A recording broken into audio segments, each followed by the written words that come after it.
अस्सलाम वालेकुम रहमतुल्लाहि व बरकातुहू नाज़रीन तो सारे हूँ बे अक लट वेलकम खैर मुकदम यथ नस अकिस वीडियोस मज यथ में पढ़ class 12 chapter number 10 exercise 10.1 question number 1 करो आज स्टार्ट। क्वेश्चन 5 एक्सरसाइज मज बिल्कुल सहल एक्सरसाइज तो करो डायरेक्टली स्टार्ट पन question without wasting our time. जन गोनुक क्वेश्चन एक्सरसाइज मज represent graphically a displacement of 40 kilometre 30 degree east of north. Question one graphically करो सा रिप्रेजेंट डिस्प्लेसमेंट कोता 40 किलोमीटर कम अंद 30 डिग्री ईस्ट ऑफ नॉर्थ। यम जान क्वेश्चन समझन कोशिश करें। गोथ वन कर रिप्रेजेंट ग्राफिकली तो बनाओ आ ग्राफ सिंपली ग्राफ नमो गोथ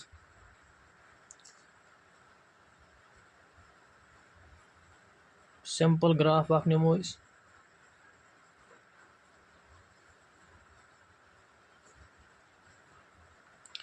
ये थो north south east west.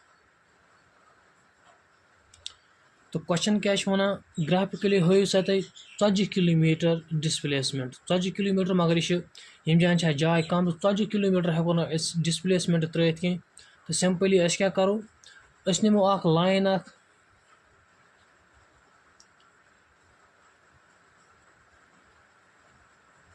Line नमो सिंपली नमो 4 सेंटीमीटर लाइन तुम नीजो स्केल स्केल मौजूद कह तम बाबत गई नी लाइन सोद कह नमो 4 सेंटीमीटर मगर उस 1 सेंटीमीटर यह थो बराबर 1 किलोमीटरस गो कि 40 किलोमीटर लाइन नी डिस्प्लेसमेंट यह नी 4 सेंटीमीटर 1 सेंटीमीटर थो बराबर 1 किलोमीटरस 4 किलोमीटर डिस्प्लेसमेंट नी मगर यह नी कपर त्र कपर यह वन 30 डिग्री ईस्ट ऑफ नॉर्थ गो क्या वन यह वन तुम थो सा 30 डिग्री थो सा कम अंद नॉर्थ जन तम अंद थो 30 डिग्री गो जन यम जाए एंगल बनाव यह 30 डिग्री यह गो 30 degree east of north throw displacement या थो नाव ओ योर थो नाव पी पत लिखो सल्यूशनस मज vector O P represents displacement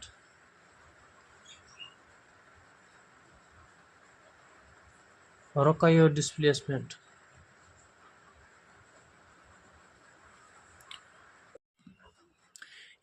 question number 2 is classify the following measures as scalars and vectors अमो और के गिवन मेजर्स दित वुचन कुछ मज वेक्टर कुछ मज स्केलर क्वांटिटी तो वेक्टर क्वांटिटी। पार्ट नंबर 1 यह वन 10 kg स्केलर कि वेक्टर क्वांटिटी ओतर पूर इंट्रोडक्शन पार्टस मज अगर तुम इंट्रोडक्शन वीडियो वुचमुत कह सह वो जल्दी से इंट्रोडक्शन वीडियो तथ मज वे मे 10 kg यह दिवान ऑनली यह क्या हावा अमे डिनोट कर हावा ऑनली मैग्नीट्यूड डायरेक्शन हावा कहीं अम कन जन स्केलर क्वांटिटी।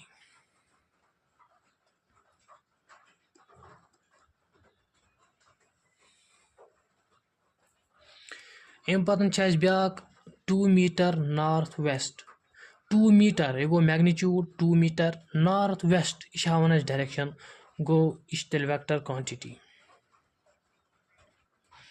अम पतन 40 डिग्री क्या हावन मैग्नीट्यूड डायरेक्शन हावा कहीं इस स्केलर क्वांटिटी। अम पे हावन 40 वाट यूनिट ऑफ पावर तो यह अम जान स्केलर क्वांटिटी क्या ऑनली हावा 40 वाट गो अमुक मैग्नीट्यूड डायरेक्शन हावान कहीं। पता हावन 10⁻⁹ कूलम कूलम से यूनिट चार्जुक मगर यह अमे हवा ऑनली मैग्नीट्यूड यह डायरेक्शन हवा कहीं चार्ज कपर पकान तो अम कन यह अम जान स्केलर क्वांटिटी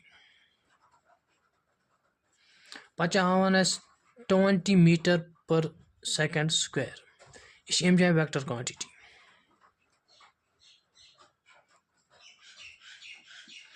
अगर तुम जाए गौर करो यह वन 20 मीटर पर सेकंड स्क्वायर यह अम जाए हावन एक्सेलरेशन एक्सेलरेशन बराबर velocity divide by time but यह जन वी वेलोसिटी यह पान बराबर length divide by time divide by पन टी अगर अमिक यूनिट वो लेंथ यूनिट आसान सेंटीमीटर या मीटर हेको लिखित यम जान टी यह खस हूर यह बन -t⁻⁻1 योर यह टी यह खस हूर यह टी हूर खस यह बन t⁻⁻1 यह गज बराबर मीटर t⁻⁻2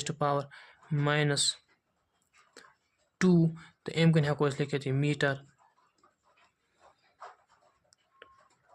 पर सेकंड स्क्वायर इस टाइम यूनिट सेकंड तो अम कन लिख सेकंड स्क्वायर तो यम पतन क्वेश्चन नंबर 3 यह one classify following as vectors and scalars ये मज तुम और कह मेजर्स दितमित तो अस वुन हम वेक्टर या स्केलर क्वांटिटी तो पार्ट नंबर 1 टाइम पीरियड यह ऑनली अम जान हवा बे मैग्नीट्यूड डायरेक्शन हवा कहीं तो अम कन स्केलर क्वांटिटी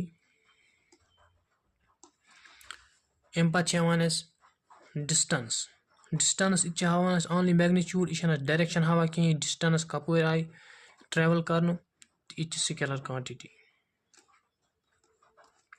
अम पतन force as we know force यह हावान मैग्नीट्यूड तो बेस हावान डायरेक्शन तो ये फोर्स कुछ चीज़ पे अप्लाई करान फॉर एग्जांपल अगर यह पेन बह वन अत पे करो सा फोर्स अप्लाई गो फोर्स कोर मे अप्लाई कुछ डायरेक्शन मज यह कर बह यप डायरेक्शन मज अप्लाई या निमन पानस कुन या यप गो अमुक मतलब यह हावान मैग्नीट्यूड तो यह हावान डायरेक्शन अम कन vector quantity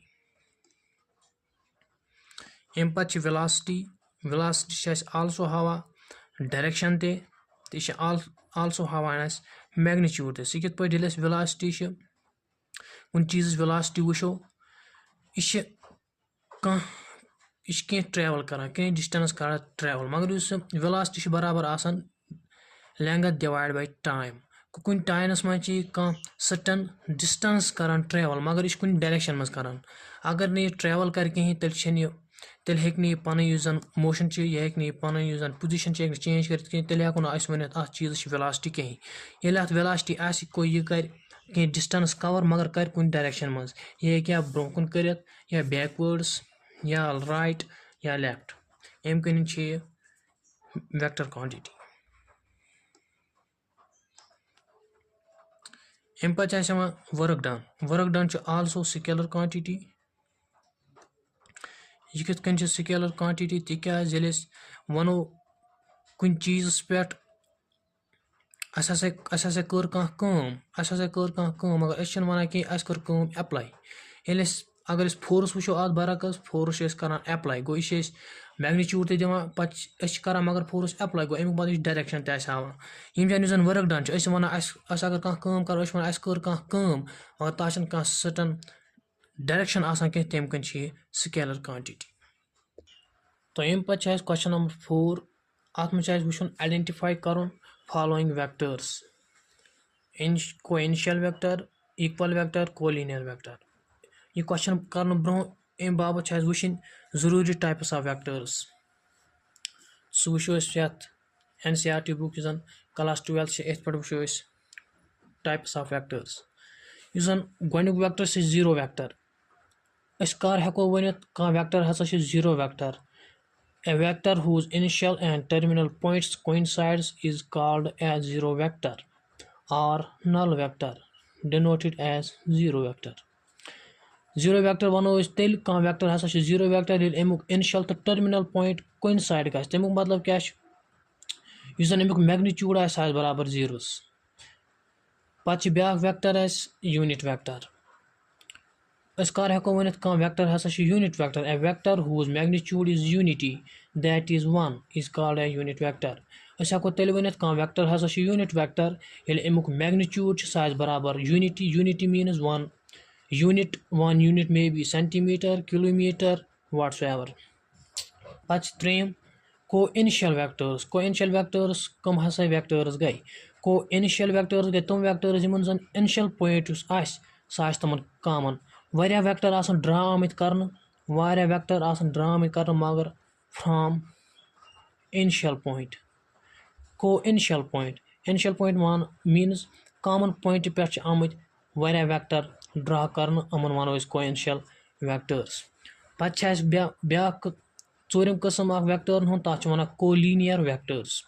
2 or more vectors are said to be collinear if they are parallel to the same line irrespective of their magnitude and direction.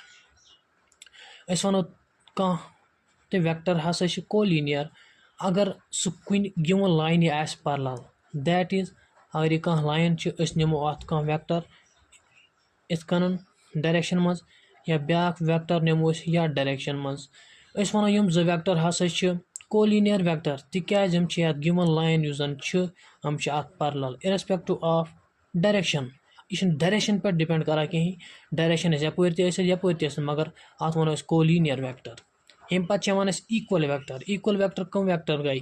2 vectors and B are said to be equal if they have the same magnitude and direction regardless of the position of their initial points and written as A is equal to B. Equal vectors گٔے تِم vectors یِمن ہُنٛد میگنِچوٗڈ direction آسہِ same. سُہ کیٛاہ گوٚو؟ اگر أسۍ کانٛہہ ویکٹر نِمو ویکٹر A یورٕ نِمو ویکٹر B یِم چھِ تیٚلہِ ایٖکول ییٚلہِ یِم پانہٕ ؤنۍ آسان برابر آسہِ میگنِچوٗڈ بیٚیہِ یُس زن ڈایریکشن چھِ سۄ آسہِ سیم. پتہٕ چھِ یِوان بیٛاکھ اکھ ٹایپ آف ویکٹٲرٕس تَتھ چھِ وَنان نگیٹِو ویکٹر یا نگیٹِو آف اے ویکٹر. أسۍ کر وَنو اکھ ویکٹر ہسا چھِ نگیٹِو ویکٹر بیٚکِس ویکٹرس ییٚلہِ ہسا a vector whose magnitude is the same as that of a given vector say AB but direction is opposite to that of it is called negative vector. Negative vector گوٚو سُہ vector ییٚلہِ تہِ کانٛہہ vector A آسہِ for example أسۍ نِمو vector A أسۍ وَنو یہِ ہسا چھِ نگیٹِو آف ویکٹر B تیٚلہِ ییٚلہِ ییٚمِچ ڈایریکشن آسہِ اپوزِٹ یتھ مگر میگنِچوٗڈ یُس زن چھُ سُہ گژھِ آسُن سیم. تہٕ أسۍ کرو ڈایریکٹلی کتھ کوسچن نمبر 4 پٮ۪ٹھ. اَتھ منٛز کیٛاہ چھُ اَسہِ وٕچھُن؟ اَتھ منٛز چھُ اَسہِ آیڈینٹِفاے کرُن کو اِنِشل ویکٹر ایٖکول ویکٹر کو لیٖنیر ویکٹر. اوٚتام وٕچھ اَسہِ کو اِنِشل ویکٹر کُس ویکٹر گوٚو؟ اگر ہسا 2 ویکٹر یا 3 ویکٹر آسن ڈرا آمٕتۍ کرنہٕ فرام اے کامن پویِنٹ. أسۍ وٕچھو اورٕ چھِ اَتھ یہِ فِگر دِتھ اَسہِ چھِ ییٚمہِ منٛز وٕچھِنۍ کو اِنِشل ویکٹر یِم چھِ تِم کٕم ہی چھِ. یا چھِ ویکٹر 4 دِتھ اَسہِ چھِ وٕچھُن کو اِنِشل ویکٹر کٕم چھِ. اَسہِ چھِ وٕچھُن یِمن زن کامن پویِنٹ چھِ تِم کٕم ہی ویکٹر چھِ. ییٚتہِ چھِ اَسہِ یِوان دوٗرے سمجھ ییٚمہِ جایہِ چھِ کامن پویِنٹ ییٚمہِ پٮ۪ٹھ چھِ آمٕتۍ 2 ویکٹر ڈرا کرنہٕ vector A vector D. 2 vector یِم چھِ کو اِنِشل ویکٹر. گوٚو vector A and vector D are coinitial ویکٹٲرٕس. یِمن چھِ کامن پویِنٹ. پتہٕ چھِ وَنان اَسہِ ایٖکول ویکٹر کٕم گٔے. ایٖکول ویکٹر وٕچھ اَسہِ اوٚتام تِم گٔے تِم ویکٹر یِمن ہٕنٛز ڈایریکشن تہٕ بیٚیہِ یِمن ہٕنٛز میگنِچوٗڈ آسہِ سیم. ڈایریکشن کٕمن ہٕنٛز سیم ییٚتہِ چھِ ویکٹر D اَتھ چھِ ڈایریکشن یپٲرۍ ویکٹر B ڈایریکشن یپٲرۍ میگنِچوٗڈ چھِ اَسہِ نِیرلی ایٖکول تہٕ اَمہِ کِنۍ وَنو أسۍ D تہٕ B یُس ویکٹر چھِ یِم ہسا چھِ equal vector. Vector D and B are equal ویکٹٲرٕس. پتہٕ چھُ وٕچھُن اَسہِ کولینیر بٹ ناٹ ایٖکول. اَسہِ چھُ وٕچھُن کولینیر کٕم چھِ مگر یِم زن ایٖکول ویکٹر چھِنہٕ کِہینۍ. تِم چھِ کولینیر مگر ایٖکول ویکٹر چھِنہٕ کِہینۍ. کولینیر کُس چھُ یِمو منٛز؟ سُہ چھُ A تہٕ C. یِم کیٛازِ چھِ کولینیر؟ تِکیازِ یِم ویکٹر 2 چھِ یِم چھِ پانہٕ ؤنۍ پارلل مگر یِم چھنہٕ ایٖکول کِہینۍ تِکیازِ یِمن ہُنٛد میگنِچوٗڈ یُس زن چھُ سُہ چھُ ڈِفرنٹ. بیٚیہِ یُس یِمن ڈایریکشن یُس زن یِمن چھِ ڈایریکشن یہِ تہِ چھِ ڈِفرنٹ. तो अस वनो हसा पान पैरेलल गो vector A and vector C collinear मगर हम इक्वल की इक्वल क्या कहें या डायरेक्शन यपर या डायरेक्शन यपर अगर अत बरक्स डी तो बी वेक्टर निमो यमन डायरेक्शन सेम मैग्नीट्यूड तो सेम हम इक्वल वेक्टर अस मगर यम जान लेखन ऑनली कोलिनियर वेक्टर कुस कुछ वेक्टर ए वेक्टर सी तिकाज यमन युस डायरेक्शन सह अपोजिट मगर युस जन वेक्टर हम पान पैरेलल अम पतन क्वेश्चन नंबर 5 क्वेश्चन नंबर 5 क्या वन यह वन यमो मज वुच सा फॉल्स कम तो ट्रू कम पार्ट 1 यह वन vector A and minus vector A गो negative of vector A are collinear अतम तो कोलिनियर वेक्टर कम वेक्टर यम पान आसान पैरेलल मगर तमन गछ डायरेक्शन आसनी सेम कहीं न गछ तमन मैग्नीट्यूड आसन सेम गो कोलिनियर वेक्टर यम जन हम जो वेक्टर आसान पान नेगेटिव तिकाज यमन जन मैग्नीट्यूड सह डिफरेंट डायरेक्शन तो आसान डिफरेंट यह तेल true two collinear vectors are always equal in magnitude दपा युस जन जो collinear vectors always equal in magnitude अस वुच अतम यम collinear vectors यमन only आसान पान पैरेलल यमन युस जन direction different magnitude always different therefore it is false but two vectors having same magnitude are collinear it is false तिकाज यम जन कोलिनियर वेक्टर गसन पान पैरेलल न कि यमन मैग्नीट्यूड गछ सेम आसन पच two collinear vectors having the same magnitude are equal यह one यम जन जो कोलिनियर वेक्टर यमन सेम मैग्नीट्यूड आसान तम हसा आसान इक्वल वेक्टर तमन हसो इक्वल वेक्टर वन मगर तमन हेको न इक्वल वेक्टर वन कहीं तिकाज यमन डायरेक्शन आसान opposite therefore it is also false तो दोस्तों अजुक वीडियो ताम करो ये अख्ताम तो अगर तुम यह वीडियो पसंद आव तुम करो ज़रूर मे यूट्यूब चैनल सब्सक्राइब अगर फेसबुक पे वुचान मोन फेसबुक पेज करो ज़रूर फॉलो अल्लाह हाफिज़।